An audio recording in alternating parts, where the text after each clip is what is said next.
Hi, my name is Brian. As we all know, recruitment is a core function in human resource management, which refers to the overall process of attracting, shortlisting, selecting, and appointing suitable candidates for within an organization.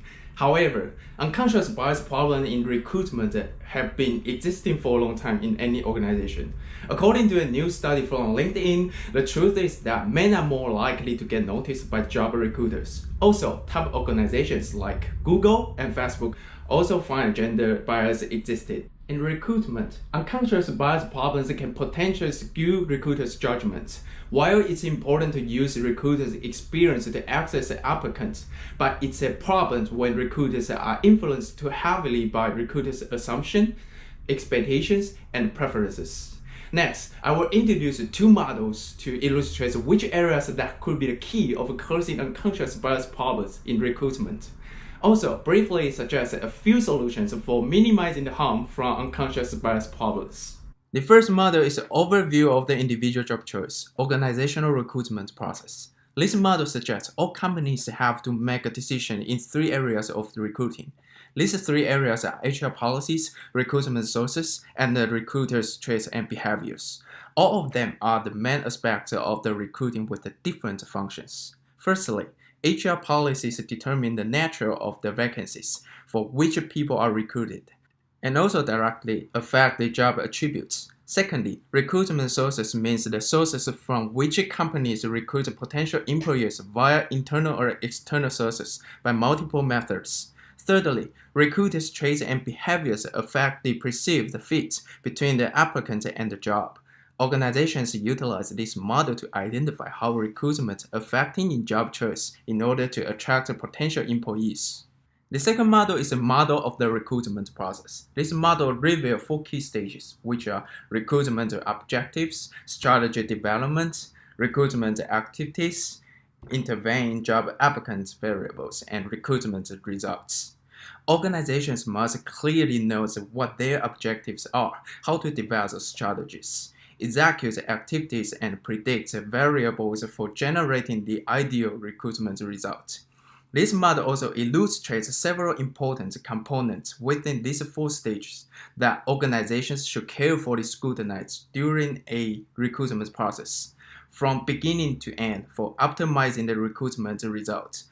Most organizations follow this model to ensure that the entire recruitment process could effectively help organizations attract the most suitable candidates for the recruitment objectives. Certainly, these two models could be applied to the current unconscious bias problems.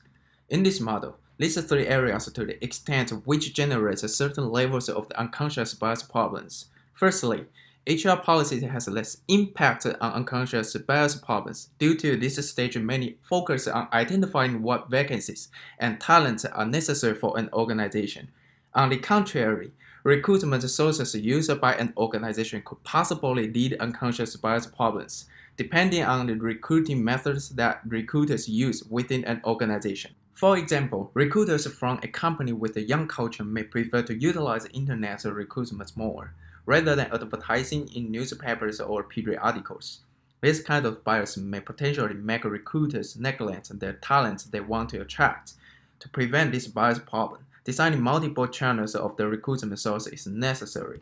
Finally, even recruiter traits and behaviors are not massively influential in affecting job choice, but recruiters' traits and behaviors could still possibly generate a certain level of unconscious bias problem. In this model of the recruitment process, we especially focus on the stage of the recruitment activities. At this stage, recruitment methods used and the recruiter used are the most potential parts to generate unconscious bias in a recruitment process. The reason is that most unconscious biases happen at the interview level, which means bias problems are happening at the moment when recruiters judging the candidates in interviews by recruiters' assumptions, expectations, and preferences instead of the judging candidates' qualification. For example, there are several unconscious bias problems such as halo effect, horn effect, confirmation bias, and personal similarity bias. These bias problems can evolve to personal characteristics such as age and gender, which are irrelevant to recruitment objectives. Therefore, choosing multiple recruiters by considering different backgrounds, departments, skill sets, age, gender that is necessary in order to prevent severe unconscious bias problems generated in interviews. Additionally, the entire recruitment process can also be designed in a way to increase diversity and minimize these biases. The concept of the ethical recruitment implications is that the role of the recruiter should be fair and professional to choose a suitable candidate who accord with the recruitment objectives. However, reining in recruiters' biases that makes recruitment tough because impressions and gut feelings count for so much during interviews. But preventing unconscious bias is vital, as it could lead to the worst issue, discrimination.